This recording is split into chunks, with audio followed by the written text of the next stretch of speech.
Good morning friends. तो आज फिर हम अपना नया क्लास लेके आ रहे हैं।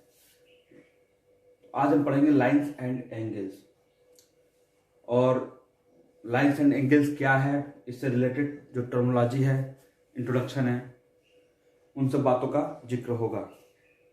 तो सबसे पहले हम देखते हैं लाइंस। लाइंस क्या होती है? लाइंस को अगर एक सिंपल भाषा में बोला जाए तो एक ब्रेथलेस लेंथ होती है जिसकी विड्थ नहीं नापी जाती है, उसको लाइंस कहते हैं। लाइन जो है ये दोनों साइड में किसी भी लिमिट तक बढ़ सकती है।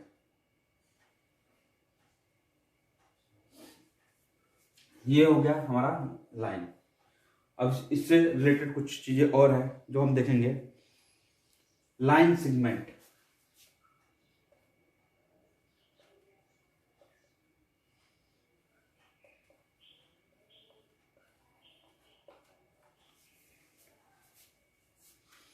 लाइन सेगमेंट क्या है? लाइन सेगमेंट लाइन का एक छोटा भाग जिसका प्रारंभ और अंत दोनों होता है, उसको हम लाइन सेगमेंट कहते हैं। जैसे कि अगर हम इस लाइन में से दो पॉइंट ले लें, एक को ए बोल दें, दूसरे को बी बोल दें, तो ये हमारा हो गया ए बी लाइन सेगमेंट, जिसका स्टार्टिंग पॉइंट ए और एंड पॉइंट बी। ये लाइन सेगमेंट के दोनों एंड जो है वो डिसाइडेड होते हैं, वो किसी साइड में आगे नहीं बढ़ेंगे। और इस लाइन सेगमेंट को हम डिनोट करते हैं बार ए बी से। हालांकि नॉर्मली यूज जो लाइन का लेंथ हमें एल एम एन करके ही लिख लेते हैं, कोई यूज नहीं करता है इस बार ए बी का। पॉइंट है वो है रे।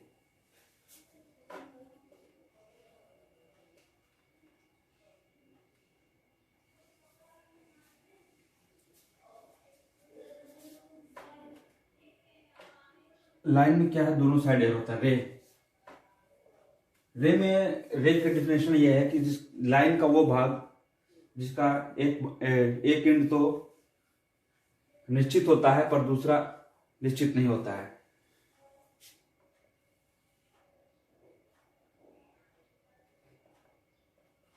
ये ए बी रे है जिसमें ए एक सर्टेन पॉइंट है जो यहीं से स्टार्ट होगा, पर बी का कोई अंत नहीं है, ये आगे बढ़ सकता है। इसको कहते हैं ए बी। रे को लिखने के लिए हम यूज करेंगे, अगर किसी ए बी बार की जगह ऊपर एरो है तो वो रे को बताएगा। अगर हम किसी एक लाइन के ऊपर तीन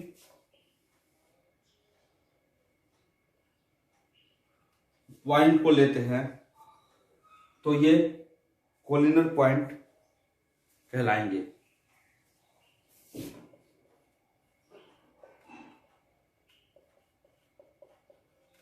अगर तीन या चार बिंदु एक ही साथ एक लाइन पर रहते हैं, अगर ये बिंदु जो पॉइंट है अलग अलग रहेंगे तो ये नॉन कोलिनर। जो नेक्स्ट टॉपिक हमारा है एंगल। एंगल का डिफरेंस क्या है? जब कोई दो रेज एक ही पॉइंट से निकलते हैं और उनके बीच में जो कोण बनता है, जो झुकाव है उनके बीच में, उसको हम एंगल बोलते हैं। जैसे मान लीजिए कोई एक रे है,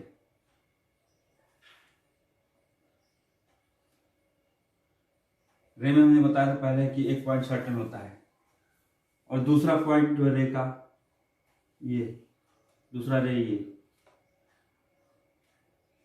तो इन दोनों के बीच में जो ये झुकाव है इसको हम एंगल बोलेंगे। और इस पॉइंट को वर्टेक्स, तो ये दोनों जो रे हो जाएगा आर्म ऑफ द एंगल हो जाएगा और ये वर्टेक्स ऑफ एंगल। ये हो गया हमारा डिफिनेशन एंगल का। एंगल कितने कितने तरह के होते हैं हम वो देखेंगे। सबसे पहला एक्यूट एंगल, वो एंगल जो 0 to 90 डिग्री के बीच होता है उसको हम एक्यूट एंगल कहते हैं। जितने भी एंगल 0 to 90 के बीच आएंगे वो एक्यूट कहलाएंगे। राइट एंगल,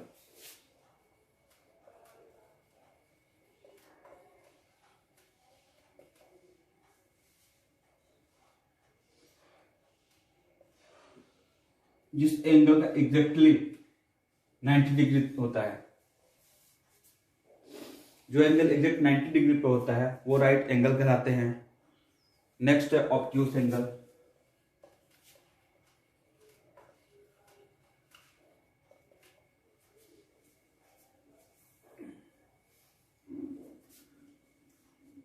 जो एंगल 90 से बड़ा और 180 से छोटा होता है।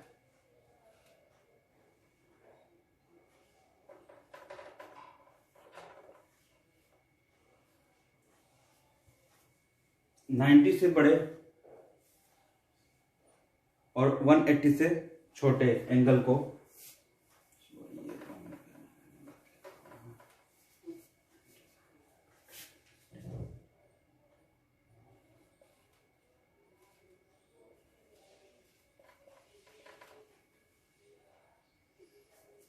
नाइन्टी से बड़ा और 180 से छोटे एंगल को ऑब्ट्यूस एंगल कहते हैं।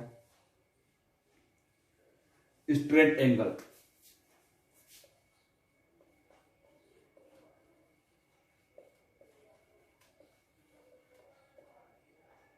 वन 180 डिग्री वाले एंगल को स्ट्रेट एंगल कहते हैं। ये एक सीधी रेखा होती है। डिफ्लेक्स एंगल,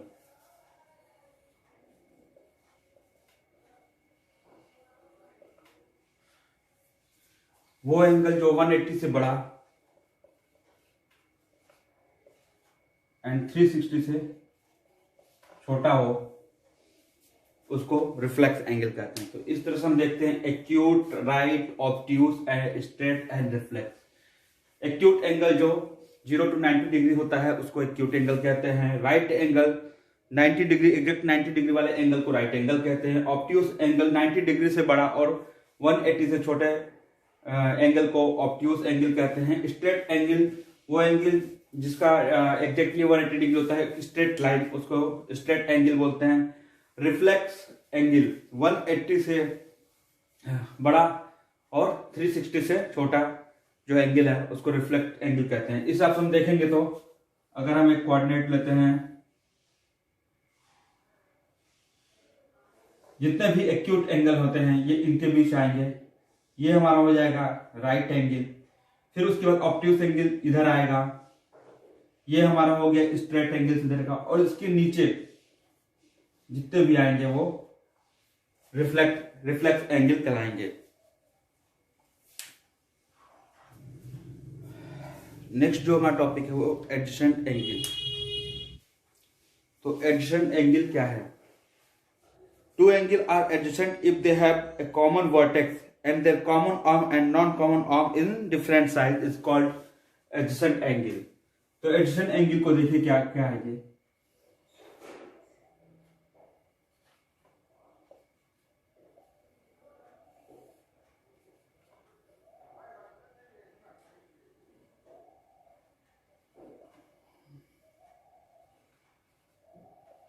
यहाँ पे एंगल ए और एंगल बी डिफिनेशन के हिसाब से एडजेसेंट होगा। जैसे कि इसमें जो वर्टेक्स है ये कॉमन है और इसका जो कॉमन आर्म है और नॉन कॉमन आर्म एक दूसरे के अपोजिट है। जैसे इस एंगल का कॉमन आर्म इस साइड में है और इस एंगल का कॉमन आर्म इस साइड में है।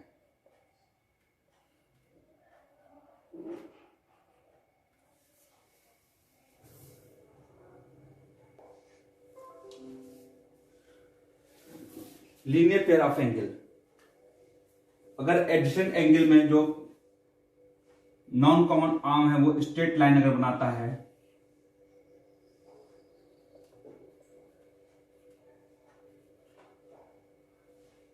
यहां पे नॉन कॉमन आर्म जो है ए बी और बी सी अगर एक स्ट्रेट लाइन इस तरह बनाता है तो कॉमन आर्म से जो एंगल फॉर्म होता है ए एंड बी, इस तरह के एंगल को हम लीनियर पेयर ऑफ एंगल बोलेंगे।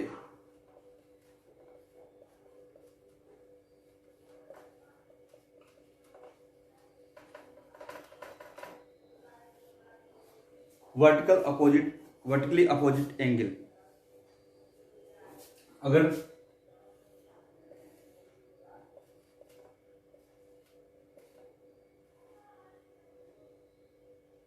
दो लाइन सेगमेंट इस तरह से इंटरसेक्ट होते हैं, तो जो ये वर्टिकल अपोजिट एंगल है ए बी सी बी, ए और सी इक्वल होता है और बी और डी बराबर होगा। इसको हम प्रूव कर सकते हैं। सपोज करिए ये एक स्ट्रेट लाइन है और सी इस पे आके गिरता है, तो ए और बी इक्वल टू 180 हो जाएगा।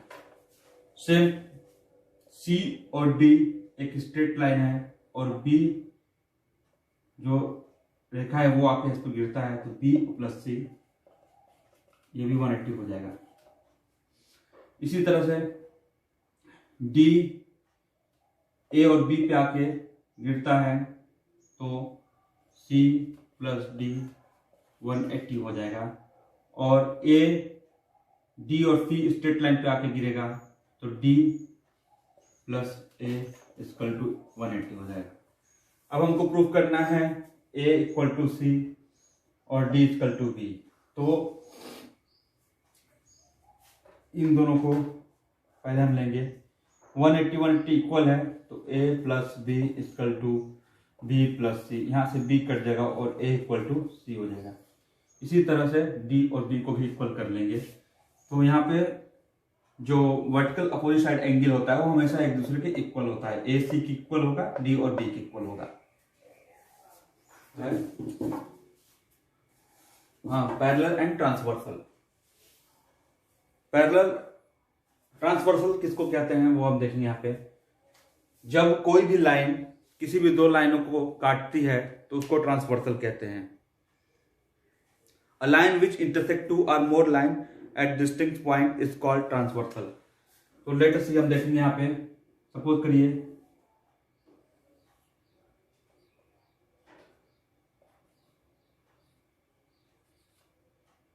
ए और बी और सी एंड डी दो लाइनें हैं किसी भी तरह की, और यहाँ पे एक लाइन इसको तिरछा काट रहा है, इसको एल हम मान लेते हैं। एल हमारा हो जाएगा यहाँ पे ट्रांसवर्सल।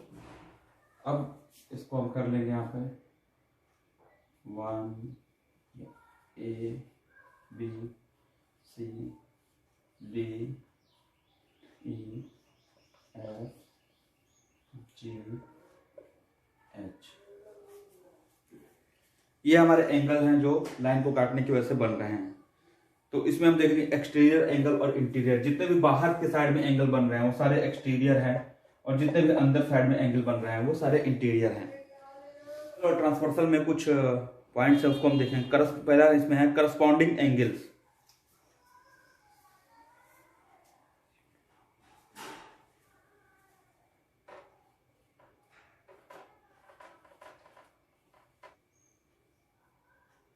करस्पॉन्डेंस एंगल कौन कौन से इसमें है? ए ई का करस्पॉन्डेंस है, बी एफ का है, सी जी का है, डी एच का है। इस तरह से A and E, B and F, C and E, C and G and D and H, ये हम हो गए इसके अंदर करस्पॉन्डिंग एंगल। नेक्स्ट जो है alternate interior angles. Alternate interior angles क्या हैं? तो इंटीरियर एंगल हमारे ये चारों हैं, इसमें अल्टरनेट इंटीरियर एंगल। तो जो सी हो गया, एफ का अल्टरनेट हो गया, डी है, ई का अल्टरनेट है, तो ये हमारे हो गया अल्टरनेट इंटीरियर एंगल। नेक्स्ट है अल्टरनेट एक्सटीरियर एंगल। अब एक्सटीरियर एंगल हमारे जो बाहर वाले एंगल हैं वो सिर्फ एक्सटीरियर एंगल हैं, तो इसमें अल्टरनेट एक्सटीरियर एंगल हो गया, ए एच का हो जाएगा और जी बी का हो जाएगा। ये हमारे हो गए अल्टरनेट एक्सटीरियर एंगल। और अगला है interior angle on the same side of the transversal. Interior angle on the same side of the transversal, समझ में आ रहा है शब्द से ही? ये हो गया हमारा interior angle on the same side of the transversal. C E का हो जाएगा और डी एफ का हो जाएगा। तो ट्रांसवर्सल के जो 4 पॉइंट ये है, corresponding angle, alternate interior angle, alternate exterior angle, interior angle on the same side of the transversal. तो करस्पॉन्डिंग एंगल क्या हो जाएगा,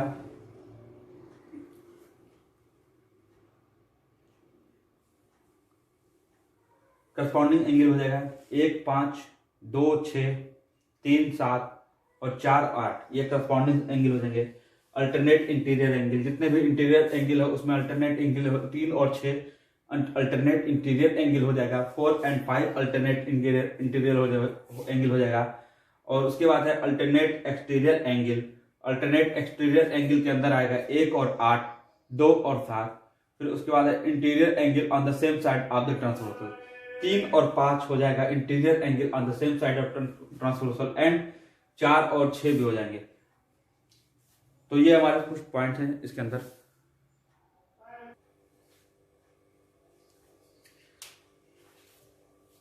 तो ट्रांसवर्सल से रिलेटेड कुछ एग्जाम्पल्स वो हम देखेंगे। पहला है, if a transversal intersect two parallel line then each pair of corresponding angle is equal.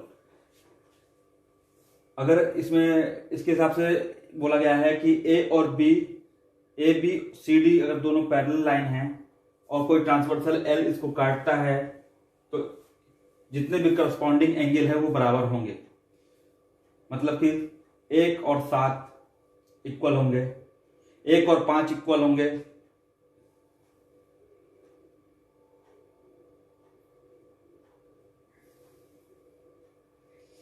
3, 7 equal होंगे, 2, 6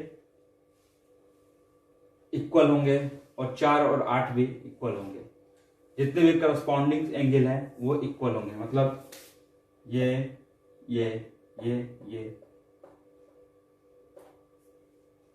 दूसरा है, if a transversal intersect two line such that a pair of corresponding angle is equal then two line parallel to each other. Same चीज है, इसका opposite में दूसरा example है, अगर सारे जो करस्पॉन्डिंग एंगल हैं वो अगर इक्वल होते हैं तो दोनों लाइन जो है ए बी वो पैरेलल होंगी। पहले में कंडीशन क्या है कि ए बी अगर पैरेलल है, ए बी और सी डी पैरेलल है तो करस्पॉन्डिंग एंगल इक्वल होंगे। और दूसरा में है, अगर सारे करस्पॉन्डिंग एंगल इक्वल होंगे तो लाइंस हैं जो वो पैरेलल होंगी। इसी के हिसाब से नेक्स्ट जो इसका थ्योरम है, if a transversal intersect two parallel line then each pair of alternate interior angle is equal. अगर कोई ट्रांसवर्सल ए और बी, ट्रांसवर्सल एल है जो ए बी और सी डी को काट रहा है और ए बी और सी डी पैरेलल हैं तो जो इसका then each pair of alternate interior angle is equal. Each pair of alternate interior angle 2, 5, 3, 6 ये इक्वल होगा। 3 और 6 इसके इक्वल होगा और 4 और 5 इधर इक्वल होगा। तो पैरेलल लाइन को अगर इंटरसेक्ट करती हैं एंगल ये ट्रांसवर्सल तो इंटीरियर एंगल इक्वल होगा। सेम इसका एक अपोजिट भी होगा, अगर इंटीरियर इस pair of alternate interior angle equal होता है तो ए बी और सी डी दोनों लाइनें पैरेलल रहेंगी। अभी तक हम जो ट्रांसवर्सल देखे थे 2 लाइनों के लिए देखे थे, यहाँ पे हम 3 लाइनों में देखेंगे। सपोज करिए 3 लाइनें जो हैं ए बी सी, यहाँ पे ट्रांसवर्सल एल है।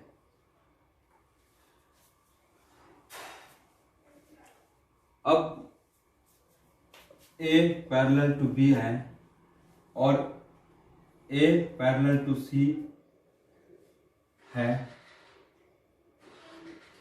तो यहां पे बी पैरेलल टू सी होगा और जितने भी करस्पॉन्डिंग एंगल हैं इनके भी एक दूसरे के इक्वल होंगे। इस पे एक थ्योरम है, lines which are parallel to same line are parallel to each other. अगर सी ए के पैरेलल है और ए बी आपस में पैरेलल है तो सी बी ऑटोमेटिक पैरेलल होंगे। तो ये हो गया lines parallel to same line. जो लास्ट इसके बाद पॉइंट है एंगल, किसी भी ट्रायंगल के तीनों जो एंगल हैं उनका सम जो है वो 180 डिग्री होता है। तो नेक्स्ट क्लास में इसको हम प्रूव भी करके बताएंगे आपको। तो आज का क्लास यहीं पे खत्म करते हैं। Okay friends.